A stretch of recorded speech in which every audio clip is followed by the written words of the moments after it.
కాంగ్రెస్లో నెంబర్ 2 ఎవరు? మేమే అంటోంది బట్టి వర్గం. కాదు మేమని చెబుతోంది పొంగులేటి శిబిరం. పాత వర్సెస్ కొత్త నాయకుల ఫైటింగ్ ఖమ్మం కాంగ్రెస్లో కాకరేపుతోంది. సోషల్ మీడియా వేదికగా బురద జల్లుడు కార్యక్రమం జోరుగానే సాగుతోంది.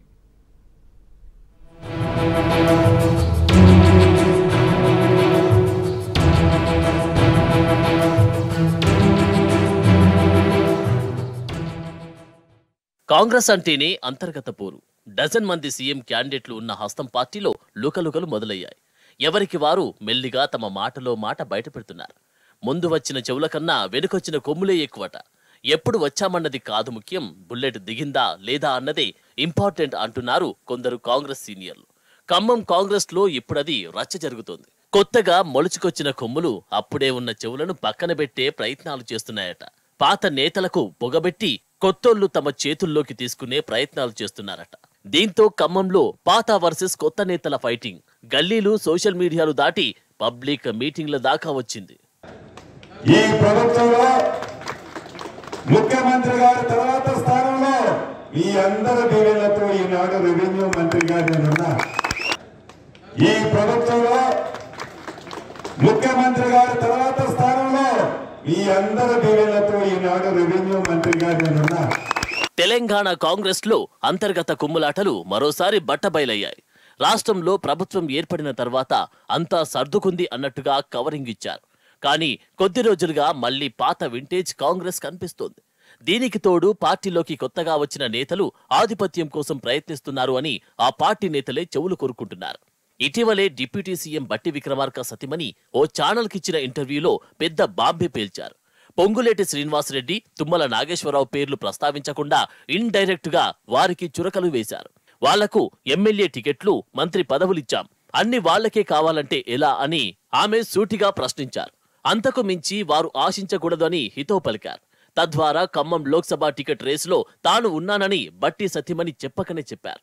ఆమె వ్యాఖ్యలతో ఖమ్మం జిల్లాలో ఆధిపత్య రాజకీయం బగ్గుమంది. ఇప్పుడది పతాక స్థాయికి చేరింది. మన పార్టీకి అప్పుడు వాళ్ళ అవసరం ఉండే కాబట్టి వాళ్ళని మనం పార్టీలో తీసుకున్నాము. వాళ్ళకి మనం అదే ప్రాధాన్యత ఇచ్చాము కూడా. ఒక ఎమ్మెల్యే టికెట్ కూడా ఇచ్చాము. వాళ్ళని గెలిపించుకున్నప్పుడు కూడా మన కాంగ్రెస్ క్యాడర్ మేము కాపాడిన 10 సంవత్సరం మేము కాపాడిన కాంగ్రెస్ క్యాడరే వాళ్ళని గెలిపించారు. వాళ్ళకి మినిస్ట్రీస్ కూడా ఇచ్చాము. దీనికంటే ఎక్కువ వాళ్ళు ఏం ఆశిస్తారు? వాళ్ళు ఆశించకూడదు కూడా. అధిష్టానానికి కూడా కొన్ని రూల్స్ అండ్ రెగ్యులేషన్స్ ఉంటాయిగా.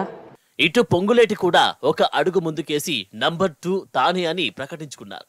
ఇటీవల ఓ కార్యక్రమంలో మాట్లాడిన మంత్రి పొంగులేటి శ్రీనివాసరెడ్డి ప్రభుత్వంలో ముఖ్యమంత్రి తర్వాత 2వ స్థానంలో తానే ఉన్నాను అని చెప్పుకొచ్చారు. ప్రోటోకాల్ ప్రకారమే ముఖ్యమంత్రి, తర్వాతి స్థానం ఉప ముఖ్యమంత్రిది, ఆ తర్వాత వరుసలో మంత్రులు ఉంటారు. కానీ పొంగులేటి తానే నెంబర్ 2 అని చెప్పుకోవడంపై ఖమ్మం జిల్లాలో ఆసక్తికర చర్చ జరుగుతోంది. ఇప్పటి వరకు జిల్లాలో కాంగ్రెస్ పార్టీకి బట్టి విక్రమార్క పెద్ద దిక్కుగా ఉన్నారు. అయితే ఇప్పుడు కొత్తగా వచ్చిన పొంగులేటి శ్రీనివాసరెడ్డి పార్టీని పూర్తిగా తన చేతుల్లోకి తీసుకోవాలని ప్రయత్నిస్తున్నారు అని బట్టి వర్గం బగ్గుమంటుంది.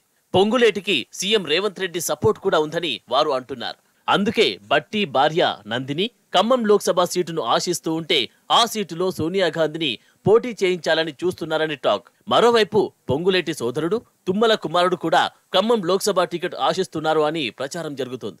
దీంతో ఖమ్మంలో కాంగ్రెస్ రాజకీయం మరింత రసవత్తరంగా మారింది. ఈ ప్రయత్నంలో భాగంగానే ఓ సామాజిక వర్గం మొత్తం బట్టిని టార్గెట్ చేసినట్టుగా తెలుస్తోంది.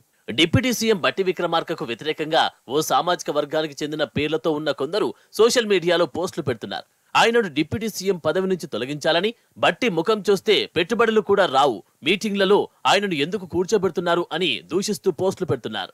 అయితే ఇదంతా పొంగులేటి తుమ్మల వర్గం పనే అనేది బట్టి వర్గం చెబుతున్న మాట. జిల్లాలో బట్టి విక్రమార్కపై బురద జల్లి పక్కకు తప్పించి అంతా తమ చెప్పు చేతుల్లో ఉండేలా చేసుకునే ప్రయత్నాల్లో కొత్త నేతలు ఉన్నట్టు ప్రచారం జరుగుతుంది. బట్టిని పక్కకు తప్పిస్తే తమ వాళ్లకు లోక్సభ టికెట్ ఇచ్చుకోవచ్చనే ఆలోచనతోనే ఇదంతా చేస్తున్నారనే గుసగుసలు వినిపిస్తున్నాయి.